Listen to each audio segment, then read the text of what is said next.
Good morning, everyone, and I hope you're doing okay. These are hard times. COVID-19 is really testing us at all levels, but I hope you are staying sane, positive, calm, and thank you for joining us. This is episode 10. I can't believe it's already 10 episodes since I started daily reflections during COVID-19. And the reason why I did that was to share my reflections, but also invite others to share with me what they are doing, how they are coping, and so that we can all collectively learn on this journey. And I've been so pleased because I've had people log in all the way from California to South America to Africa, Philippines, Australia, and also India. So thank you for being with me on this journey. And today I have with us Shishir Joshi. Shishir Joshi, good morning. Welcome to the show. Thank you, Elsa. A very good morning, and I hope it's a much better morning than a good morning to all of us. Thank you. So Shishir Joshi is an inspirational Mumbaikar. He has been the founder of Mumbai First, but now he's the founder of Project Mumbai. Can you tell us a little bit about Project Mumbai and what y'all are doing right now? Okay, so I would break up Project Mumbai into two parts now. So we are a non-profit. Yes, we are a model of public-private people participation. The way we work is three approaches: a bottoms-up approach where we involve people. Everything that we do should impact people and their lives. So people, purpose, and positive change as an intended outcome is the way we look at it. Second is a top-down approach, working with the government to ensure that policies that are framed impact people again, because sometimes there's a disconnect between what the government does and what people really want. And third is trying to create a collaborative approach between like-minded organizations, because a lot of organizations love to work in silos, and it's high time, while the purpose remains common, they all work in silos, they don't talk to each other. So our effort is to ensure that we break down these silos. We've been busy in healthcare, environment, governance, security, safety, but over the last year and a half, we're just about a year and a half old organization, I think less than that. But where and what we've done then and what we're doing now are completely two different chapters. Since the virus has begun impacting lives, we moved from space A to space X completely. We started with mental health in our earlier avatar, I would put it that way. We're doing a lot of work in school mental health, adolescent mental health. We're trying to do a lot of work for senior citizens. We're doing a lot of work in environment. In fact, the T-shirt that I'm wearing, and I'll come back to you, that we did a lot of work in getting people to donate plastic so that they get aware. And we recycle the plastic into creating them into benches for communities across municipal gardens. And as I said, this T-shirt that I'm wearing is made out of recycled plastic. So that's the kind of thing we're telling people, that, try to reduce plastic as much as possible, and see the change. Because when you get harmed physically, you can see the pain, see the injury. But when it's an environmental damage, you don't get to see it. So you don't really feel the impact. And it's high time we start seeing these impacts of change and create a behavioral change in people's approach to things. Yes, the last few days have been very different. We've taken a complete U-turn from our activities. We put a halt to all other activities, and our focus has been, can I make people's lives slightly easier in these trying times? Elsa. So let me pause over there and reflect. I cannot believe the T-shirt you're wearing is made of recycled plastic. How cool is that? Yes, it Amazing. is.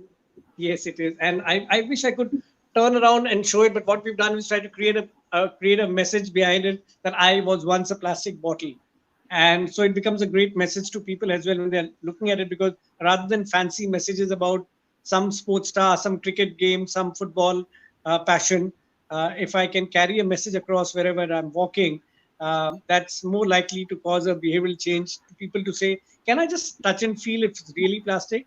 And I say, of course you can. So of course, in social distancing times, I don't let them do that. But this is about the last few days before all this happened. And this is another way of creating a campaign and behavioral change.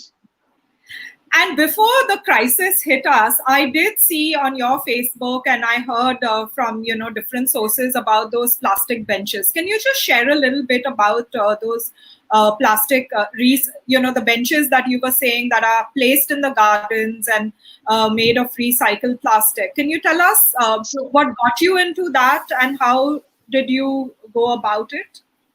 sure, I've always believed that people need to volunteer their time for others, take some time out, but it is about volunteering. I can't say, Elsa, do it. I could say, Elsa, you may please do it. So that's her choice. And what should she do? Sometimes she may wonder, and then that's when we can offer ideas. You're familiar with the joy of giving, and I'm one of these volunteers with joy of giving. What we did a couple of years, just a little after when Project Mumbai started, was we said, plastic is one subject which resonates with a lot of people, but most people don't understand the difference between good and bad plastic. If I keep a bottle in front of you and say, Elsa, tell me, is this good plastic or bad plastic?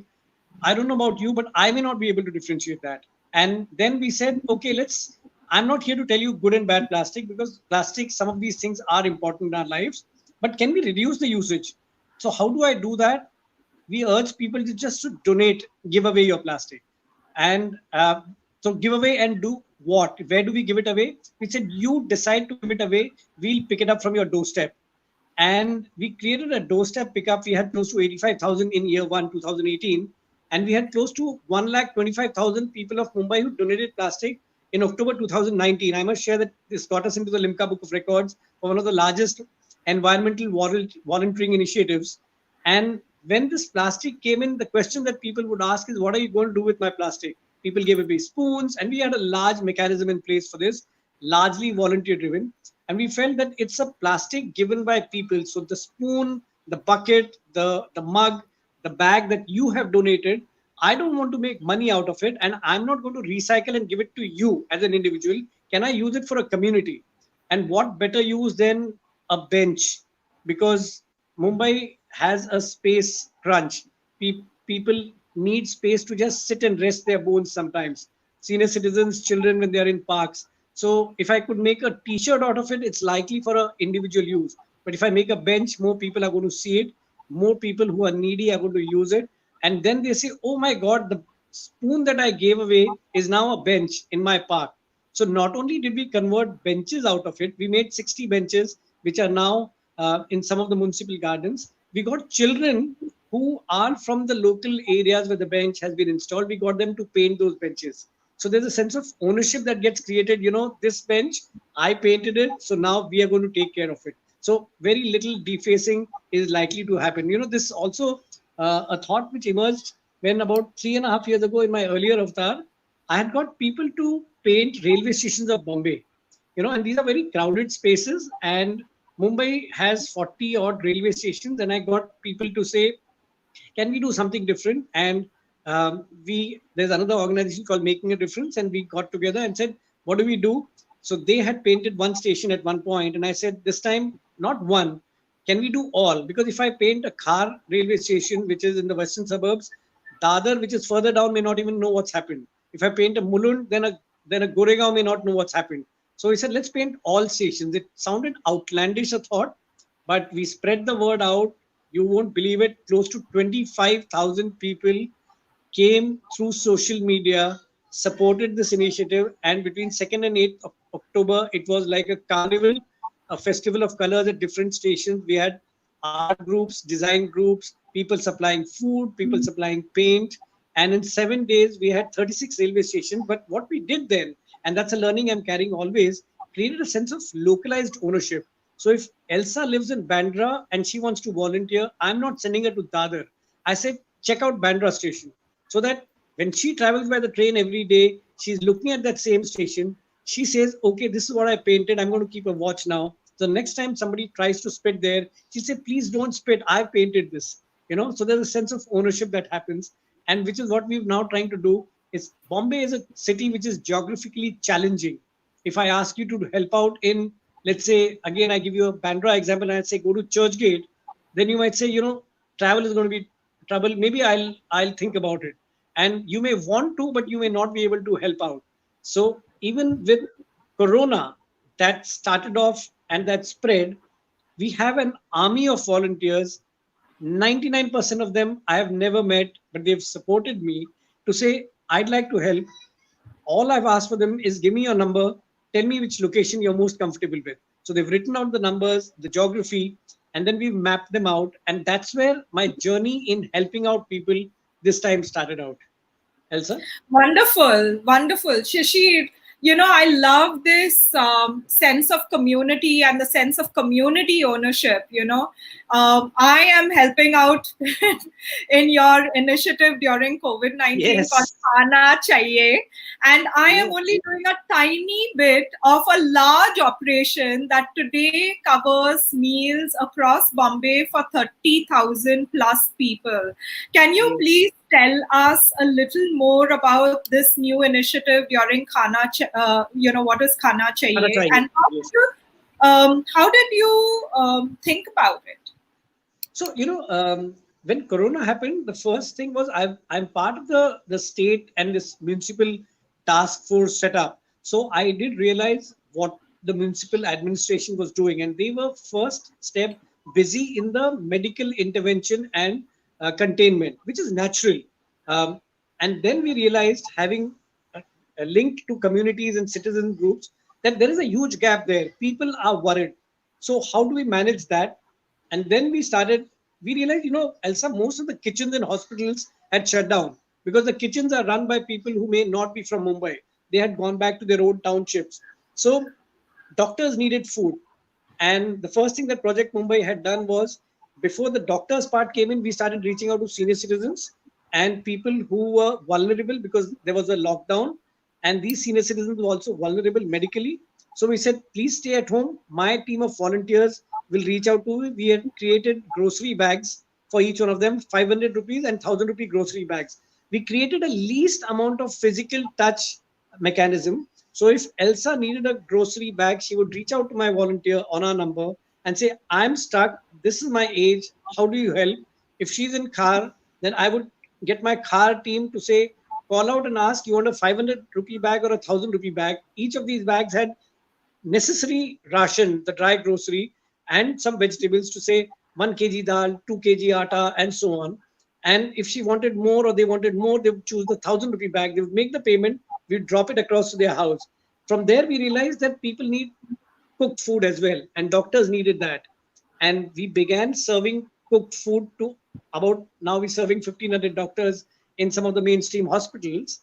And gradually, as we started doing that, we started getting calls to say, there's this patch which is homeless, they need help. And then bunch of people, there are so many like you, Elsa, who started reaching out. So Ruben and I began talking. Ujjwal, Ruben and I started talking to say, what can be done? And I said, let's pick up one spot. Let's not go helter skelter because Mumbai is huge.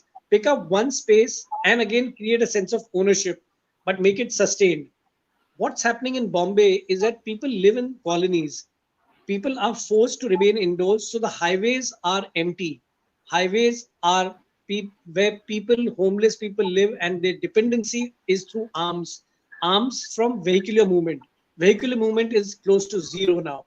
We said, can we touch upon this area? So the Western Express Highway is what I suggested. From Bandra to Dahisar is close to 25 kilometers. And that's how it all started, Khana Chahiye. Our first trip was the Western Express Highway. Ruben and team got together people who were like Munaf, who were into cooking. There were Patik, there were Swaraj, and so on. People started, the army just started increasing. It was magnetic. And more people started coming together. And the first operation, day one, it was a Sunday, was successful. We gave close to 1,200 food packets. We then chose the Eastern Express Highway, again a dedicated route. And now we moved to 7 or 8 dedicated locations. Practically every second day, every half a day, there's somebody new calling us to say, there's this pocket of Mumbai which needs support. Can we do that? There are some people who are calling to say, I have a kitchen, I'm willing to help. Somebody who says, I can feed 500 people, I can feed 20 people. I'm saying feed one also is good because for that one person, one meal means a lot that day.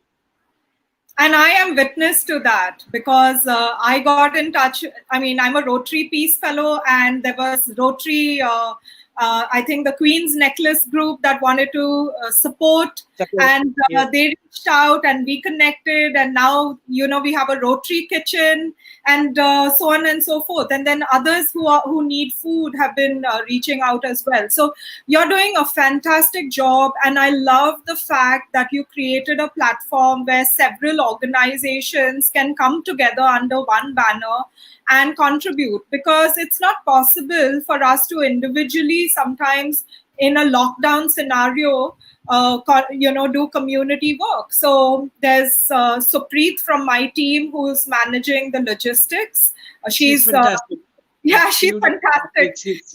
Yeah, Yes. because we worked in aviation and we have coordinated aircraft movement. So it's not, this is pretty much up our alley. So she's been managing all the car movements for the pickup and drop of the food and the distribution, and I am just managing the volunteers on the Eastern Express Highway. But everybody has a role to play. Nothing is too small, nothing is too big. We need more volunteers because the number of food distribution has gone up from one meal to now 30,000 daily We cooked started meals. with 1,000. You're right. 1,000 on day one. Within a week, we are now 30,000. Which is within a week, 30,000 cooked meals. When I say that to my friends overseas, they're like, "What?" We can't even imagine the scale. And soon we are hopefully going into dry ration distribution as well, right? yes, we've already begun that. Yes, in some pockets. That's right. It's really amazing. And now BMC has tied up with you. That's the municipal corporation has also tied up with you because, it's more efficient for NGOs like yourself who have a coalition rather of NGOs working with you to come together, isn't it? It's also about Elsa, trust, because there's a sense of common purpose, goal, and transparency and honesty. So when we are doing things, we're not expecting anything in return. We are risking ourselves. Like each of my volunteers, yesterday I posted a picture of one of my younger volunteers who traced. So he took his car out, went and traced a senior citizen who had reached out to us, who's an 80-year-old lady who is also physically challenged. So we reached out and gave her grocery, and now she said, I can't pay. So we said, it's okay, don't pay. It's important that you're happy and healthy. We created a buddy system there, where each of these volunteers who reached out to a senior citizen ensures that they call up and say, listen, I hope you're fine. Some of them are taking cooked food from their homes to ensure that the senior citizens, because even the Daba service is shut. So municipal corporation sees things, and one of the things that the municipal corporation reached out to us, Project Mumbai, was this effort with senior citizens. You're doing? Can we collaborate with you? It's often the other way around to say organizations telling the corporation, can you please come on board? Here it's the other way around. Even for Khana Chahiye, now we are trying to help map the entire food demand supply for Mumbai, get all NGOs to say, let's not just go out and supply. Let's look at the demand as well. Let's see where are the gaps so that there's no overlap. Because a lot of people may not be able to, say that, okay, we've got food, we don't want more, because in a crisis situation, people would say, let me just collect as much as possible, because people who are homeless, they're not really worried about hygiene at this point. They just want the next meal, wherever it comes from.